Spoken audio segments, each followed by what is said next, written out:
नमस्कार दोस्तों, तूली the vlogger में आप सबका फिर से स्वागत है। हमेशा की तरह आज भी मैं आप लोगों के लिए विशेष उपाय बताऊंगी। तो इस विशेष उपाय में मैं आज आप लोगों को बताने वाली हूँ अष्टलक्ष्मी स्तोत्र के बारे में। अष्टलक्ष्मी स्तोत्र को सुनने की विधि मैं बताऊंगी या फिर जाप करने की विधि मैं बताऊंगी और साथ में इससे होने वाले फायदे को भी मैं बताऊंगी।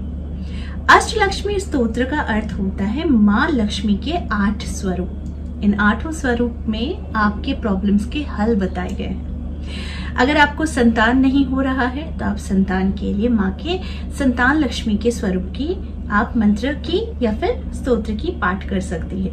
अगर आपको विद्या से प्रॉब्लम है तो विद्या लक्ष्मी, अगर आपको वैभव से प्रॉब्लम है यानी वैभव नहीं है जीवन में तो ऐश्वर्य लक्ष्मी या फिर वैभव लक्ष्मी की पूजा आप कर सकती हैं या फिर उनके मंत्रों का जाप आप कर सकती हैं। इसी प्रकार से माँ के 8 रूप है जो मैं अब बताऊंगी आप लोगों को, और इनके रूपों से आप अपने प्रॉब्लम्स का हल निकाल सकती हैं। माँ के 8 रूपों के मंत्रों को कहा जाता है ये महामंत्र है, और इस महामंत्र के जाप से माता लक्ष्मी अनायास ही प्रसन्न होकर अपने भक्तों पर अपनी कृपा जरूर बरसाती हैं। माता लक्ष्मी के पूजा पाठ करने मात्र से जीवन से आर्थिक समस्याएं दूर हो जाती है, कलह दूर होता है और आपके जीवन में वैभव, ऐश्वर्य ये सारी चीजों की वृद्धि होने लग जाती है। माता लक्ष्मी के कई स्वरूप हैं और आपके प्रॉब्लम्स के भी अनेक उद्देश्य हो सकते हैं। तो यानी कि आपके अलग अलग उद्देश्य माता लक्ष्मी के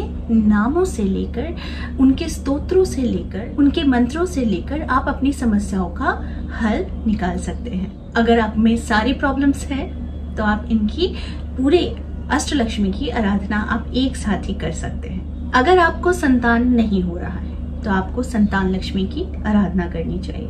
अगर आप में धैर्य नहीं है, आप जो भी चाहते हैं तुरंत चाहते हैं, अभी करना है, नहीं होगा तो ब्रह्मांड नष्ट हो जाएगा या फिर पृथ्वी दुनिया हिल जाएगी, तो फिर आपको धैर्य लक्ष्मी की आराधना करनी चाहिए। तो अष्टलक्ष्मी की आराधना में जो पहली लक्ष्मी का नाम आता है वो है आदि लक्ष्मी, दूसरा नाम आता है धान्य लक्ष्मी, तीसरा नाम आता है धैर्य लक्ष्मी, चौथा नाम आता है गज लक्ष्मी, 5वां नाम आता है संतान लक्ष्मी, 6ठा नाम आता है विजया लक्ष्मी, 7वां नाम आता है विद्या लक्ष्मी और 8वां नाम आता है धन लक्ष्मी। इन 8 नामों के स्वरूप है। आपको अपने प्रॉब्लम्स के अकॉर्डिंग आप इनमें से किसी भी एक लक्ष्मी का आप मंत्रों का जाप या फिर इनकी आराधना आप कर सकते हैं। अगर आपको लगता है कि नहीं ये सारी प्रॉब्लम्स हैं तो आप इनके पूरे 8 स्वरूप की आराधना कर सकते हैं। नहीं तो अष्टलक्ष्मी के आपको स्तोत्र का श्रवण या फिर पाठ हर दिन, नहीं तो शुक्रवार को आपको जरूर करना चाहिए। ये तो पक्की बात है कि इसके श्रवण मात्र से, पाठ मात्र से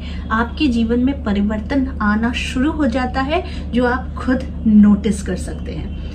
इस तरह की चीजें मैं आप लोगों को इसलिए बताती हूँ कि इंडिविजुअली हर एक इंसान की अलग अलग प्रॉब्लम्स है, लेकिन हर प्रॉब्लम्स में एक कॉमन प्रॉब्लम होता है, वो होता है पारिवारिक सुख और एक होता है धन की कमी। ठीक है, तो ये दोनों कमी हर किसी इंसान में देखने को ज्यादातर मिल जाती है। तो अगर फिर भी आपको लगता है कि स्टूडेंट्स की समस्या होती है, पढ़ाई में मन नहीं लग रहा है, पढ़ाई होती है, अच्छे मार्क्स नहीं आ रहे हैं, या फिर वो मेहनत तो करता है लेकिन उसके अकॉर्डिंग उसको रिजल्ट्स नहीं आती है, तो इन्हें विद्या लक्ष्मी के मंत्रों का जाप जरूर करना चाहिए।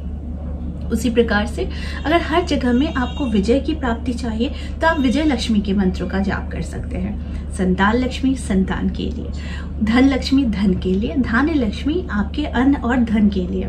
साथ में आपके जीवन में आने वाली सारी बाधाओं का एकमात्र हल ये भी कहा जाता है कि अष्टलक्ष्मी की कृपा अगर पानी है तो इनके स्तोत्रों का, इनके मंत्रों का और इनके आराधना करने से आपके जीवन में ये सारी प्रॉब्लम्स गारंटेड तौर पर हटनी शुरू हो जाती है। बाकी तो हमारे कर्म हैं जिनका फल हमें भोगना ही पड़ता है, और अगर एस्ट्रोलॉजिकल वे में देखा जाए तो महादशा, अंतर्दशा और प्लैनेटरी पोजीशंस मैटर जरूर करते हैं। तो ये होता है कि बारिश हो रही है, आपको पता है, लेकिन आपको एक गाइडेंस के लिए, एक छाता के लिए आपको ये सारे उपाय बताए जाते हैं कि ताकि आप पूरे ना बारिश में भीगो लेकिन आप अपनी सुरक्षा भी करो और बारिश से भी बचो।